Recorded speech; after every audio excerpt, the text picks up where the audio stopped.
Okay, Assalamualaikum semua. Selamat pagi. Jadi kita teruskan pelajaran kita hari ini bab 6 asid dan alkali. 6.1 kita telah belajar pada minggu lepas iaitu sifat asid dan alkali. Dan hari ini kita masuk lagi 6.2. Tajuknya, subtopiknya adalah peneutralan. Okey, untuk tajuk ni, dua yang perlu awak ketahui, yang perlu difahamkan apakah maksud peneutralan. Okey, ini dari segi saintifik dia maksudnya tindak balas antara asid dan alkali menghasilkan garam dan air. Nanti kita tengok contoh asid apa, contoh alkali apa, apakah nama garam yang terbentuk. Okey, jika asid bertindak balas dengan alkali. Dan kegunaan dia ataupun aplikasi dia, satu contoh yang paling mudah. Sebelum kita minum pagi hari kita bergosok gigi. Jadi penggunaan ubat gigi tadi lebih kepada kita gunakan ubat gigi untuk meneutralkan asid. Dari mana asid itu datang? Ialah dari bakteria. Dari sisa-sisa makanan yang kita makan tadi akan menghasilkan bakteria. Jadi perlunya menggosok gigi untuk meneutralkan asid yang dihasilkan oleh bakteria. Okey, ini masih lagi yang tadi sama. Okey, yang perlu awak tahu adalah pH garam. pH garam ini ialah 7. Garam itu adalah alkali. Okey, dan asid tambah alkali menghasilkan garam dan air. Okey. Aplikasi peneutralan dalam pertanian, perindustrian dan kehidupan harian. Okey, dalam kehidupan harian kita, sebagaimana yang saya telah terangkan tadi pada anak-anak semua. Okey, satu aplikasi kita ialah memberus gigi. Kita berus gigi, kita guna ubat gigi. Yang kedua, mencuci muka. Mencuci muka menggunakan pencuci muka. Okey. Dan yang ketiga contohnya ialah mencuci rambut. Mencuci rambut ini kita gunakan shampoo rambut. Okay. Seterusnya ialah menggunakan pelembut kain. Macam-macam pelembut kain sekarang. Macam-macam brand.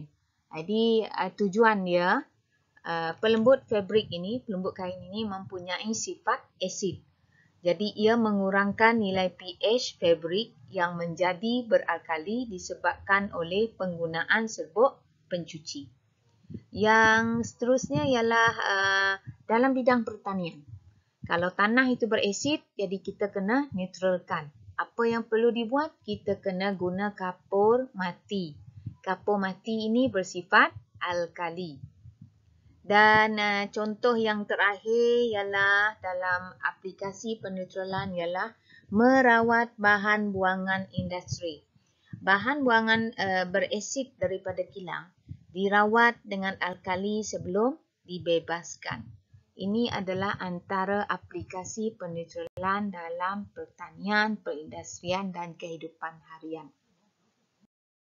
Okey, anak-anak boleh tengok dalam rajah ini menunjukkan proses peneutralan di antara asid hidroklorik. Asid hidroklorik itu ialah asid, larutan natrium hidroksida itu ialah alkali. Bahan yang digunakan ialah asid hidroklorik dan larutan natrium hidroksida. Radasnya kaki retot, pengapit, kelalang kon, puret, jubin putih. Okey, persamaan perkataan ini tadi lebih kepada asid. Nama asidnya asid hidroklorik. Bila bertindak balas dengan natrium hidroksida iaitu alkali akan menghasilkan garam. Garam di sini ialah natrium klorida. Okey. Dan contoh yang kedua ialah asid sulfurik, asid akan bertindak balas dengan kalium hidroksida. Ini ialah alkali dan menghasilkan garam. Okey, nama garamnya ialah kalsium sulfat. Ini beberapa contohlah sekadar contoh persamaan perkataan mewakili tindak balas asid dan alkali. Okey, seterusnya tugasan awak ni paling senang. Benar atau salah? Kalau penyataan itu benar, awak tanda betul pada kotak yang diberi. Kalau penyataan itu palsu, awak tanda label pangkah. Okey, dan latihan yang terakhir adalah latihan ulang kaji ni. Contoh ini, latihan ini. Yang pertama, tulis 2 contoh bahan berasid.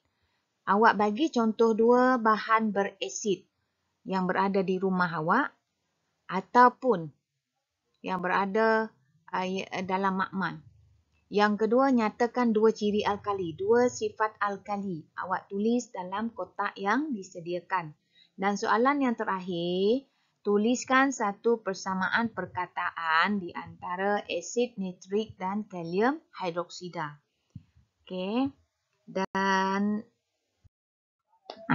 ini dalam bab ini sifat, kata kunci dari bab ini adalah sifat menghakis, nilai pH dan satu lagi istilah terms peneutralan. Dan terima kasih atas perhatian awak. Semoga awak cemerlang dalam semua bidang dan rajin-rajinlah buat BDPR. Assalamualaikum warahmatullahi wabarakatuh.